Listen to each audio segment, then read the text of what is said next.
Hey, what is fun, people? My name is BlankPage. Welcome to my Magic the Gathering infamous Cruelclaw deck profile. Hopefully you guys enjoy. I used to make a lot of old Yu-Gi-Oh deck profile videos years ago. Uh, Time has completely flied by. But hopefully you guys enjoy this video on the infamous Cruelclaw. Currently, this deck, at least in my pod, is around a level 9 to level 10.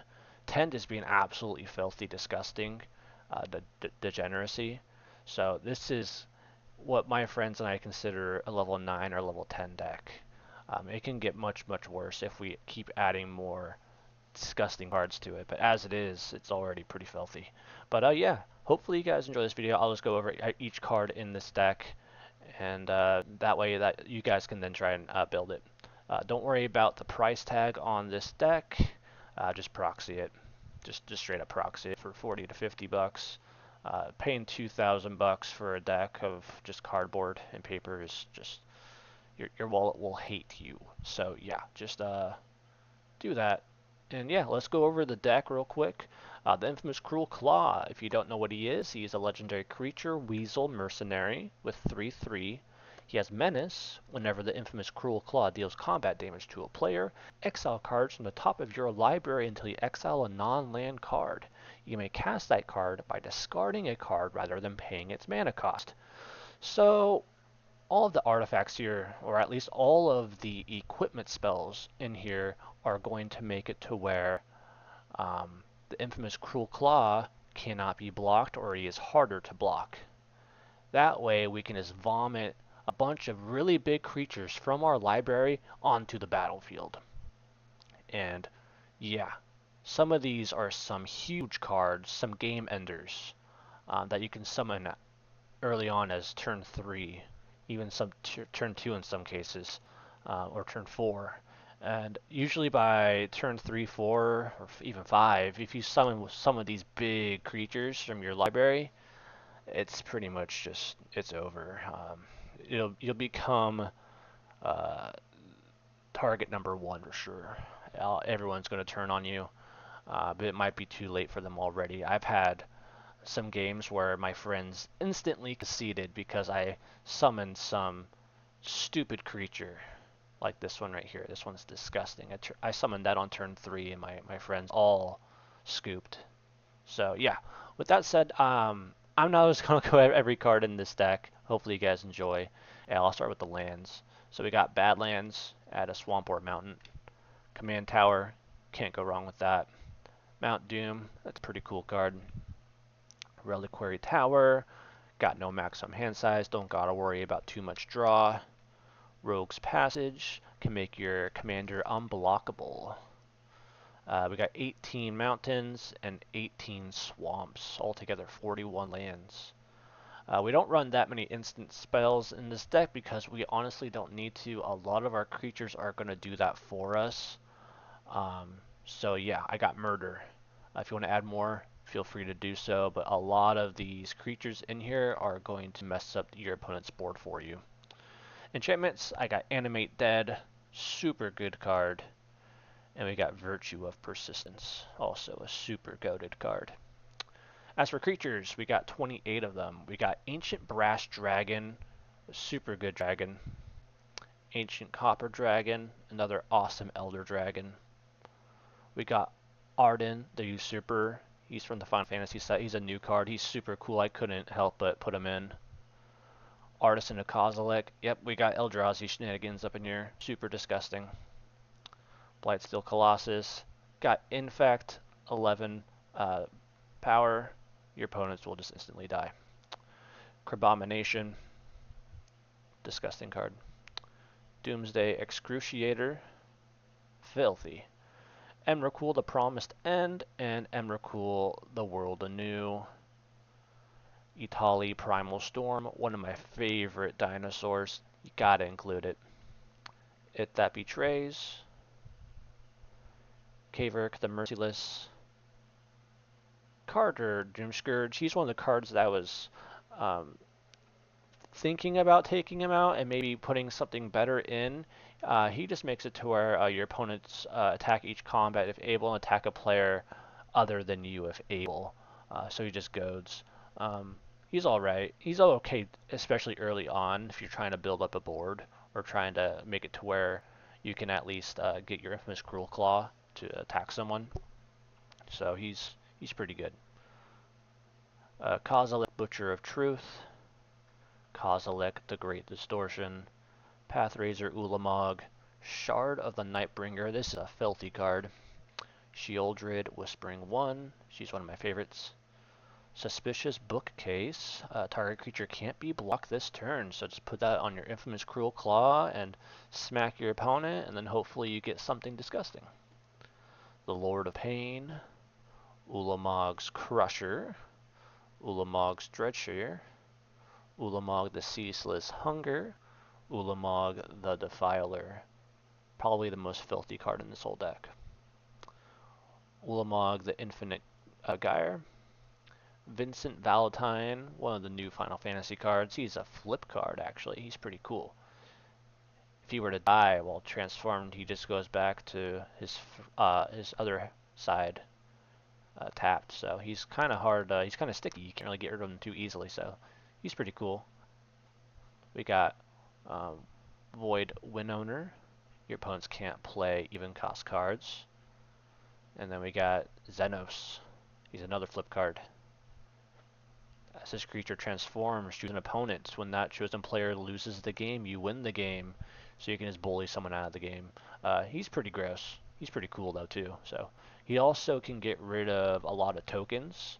Until the end of turn, creatures other than Xenos and the other chosen creature get -2/-2. So if you're one of your opponents is making a bunch of tokens, you can destroy them all. So he's a pretty good board wipe actually for lower cost decks. Next up, we got artifacts and equipment. So we got Arcane Signet, Bilbo's Ring. I feel like this is an underrated card. Coercive Portal. This is more of a board wipe card that is not as extreme as some other ones. At least this one is put to a vote. So your votes can either be for Carnage or for Homage. If Carnage gets more votes, sacrifice a Coercive Portal and then destroy all non-land permanents. But if Homage gets more votes, or if the vote is tied, draw a card. I put that in here because I enjoy vote cards, and I enjoy group hug cards. It feels more fair, rather than just saying, screw all of you, everyone's board is wiped. At least here, it's kind of put to a vote. So, Democracy. We got Commander's Plate. Excavator. This is an old-ass card, and it's pretty filthy. Sacrifice a basic land, and then a creature that you control gains Landwalk until end of turn. So just put that in the infamous Cruelclaw. If your opponent has any land, you can just hit them for free. So pretty cool card actually. And it's just a tap ability, but you have to also sacrifice a basic land. But on top of it, but upon doing that, you could get something filthy. Next up, we got Executioner's Hood. Font of Mythos, that's a group hug card. Gurper Ori, sorry if I butchered that. We got Horizon Stone. This is a really good card. You're going to be floating a lot of mana, so this will just make it to where you're getting colorless mana at the end of your turns if you would not spend it. And if you were to get a bunch of cards in your hand, like Emrakul for example, you're able to then build up mana to then play them from hand. So this is actually a pretty key card if you start getting some of your bigger creatures in hand by accident. Horn of Greed, another group hug card as well as a good draw engine. Hot Soup. Howling Mine, another group hug. Lightning Greaves. Pretty dang good card actually. You can give that to your infamous Cruelclaw and give it haste and shroud. Manifold Key. Nuke Launcher, Prowler's Helm, Rakdos Signet, Reaper's Talisman, Soul Ring, can't go wrong with Soul Ring, it's gotta be every deck, right?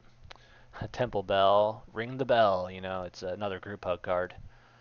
Tempting Contract, the One Ring, can't go wrong with that. Thieves' Tools, Trailblazer's Boots, and Whisper Silk Cloak. So yeah, a lot of these equipments are just going to make it to where the infamous Cruelclaw is going to hit your opponent in the face, and then you're just gonna vomit out something really big in exchange. So it's here. Next up, we got some sorceries. We got Wheel of Fortune. Each player discards their hand and then draws 7 cards. That can be pretty good, especially if your opponent's running like a combo piece or they have key cards in their hand that they're willing to play next turn. This could absolutely ruin their plans. And you could also do this when you have like no hand at all, or if you don't like your hand. It's a pretty dang good card. And Worldfire is absolutely disgusting. Exile all permanents, exile all cards from all hands and graveyards. Each player's life total becomes 1. So we're going to put the game at the very end. This is the end game, folks. Super cool card, super busted. That's pretty much the entire deck. I have some maybe cards. If you guys wanted to maybe put these in exchange for taking some cards out like Carter Germscourge, maybe you could put some of these cards in instead. So we got Brainstealer Dragon, Teferi's Puzzle Box, RNG on steroids. This card's annoying as hell. Fires of Mount Doom, Decree of Annihilation. So we got some board wipe. Decree of Pain, destroy all creatures. Draw a card for each card destroyed this way. Disgusting. Devastation. In Garrick's Wake. Obliterate. Rise of the Dark Realms. So yeah, a lot of these were just board clears that I feel like they're really, really rude. Like this would, if I put these cards in, the deck is automatically a level 10 deck. So yeah, put them in at your own, you know, put them in at your own cost of your friendship with your friends, because if you start completely board wiping and then exchanging those board wipes by then attacking with the Cruelclaw and then pushing out some of these bullshit cards, your friends are gonna hate you. Lastly, we got Karn Liberated. His -14 as you start the game, so have fun with that. So that is the deck profile, ladies and gentlemen. The infamous Cruelclaw. One of my more favorite cards to have come out recently. When he was revealed, I fell in love immediately because I love building big decks, and he just pushes those big cards out earlier on in the game. So yeah, hopefully you guys enjoyed the video. Hopefully you guys have fun playing this deck and ruining friendships. And yeah, hopefully you guys just have so much fun just pushing out as many big stuff out as early on in the game as possible. And then from there, just take the game and just absolutely destroy friends. So yeah, thank you guys for watching. Hopefully you guys have a good one, and I'll catch you guys in the next deck profile. All right, see ya.